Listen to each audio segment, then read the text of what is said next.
Nicoletta Todesco, Brain Up. Nicoletta, come sono le persone che vengono con te a questi eventi?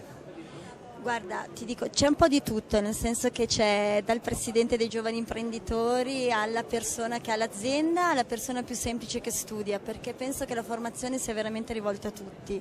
Cioè chi vuole ottenere grandi performance, che sia studente o imprenditore, a questo evento tra i miei clienti c'è più un target comunque imprenditoriale, quindi manager, direttori d'aziende, persone che hanno a che fare con altre persone. Il prossimo appuntamento è con Robin Sharma e tu lo conosci? Cosa ti aspetti? Cosa ti aspetti da questo nuovo appuntamento?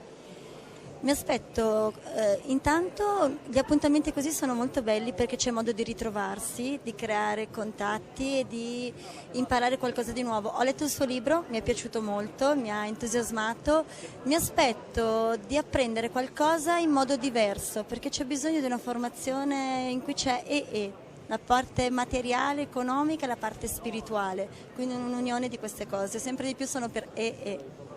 Fantastico, grazie Nicoletta Todesco, a presto, ciao.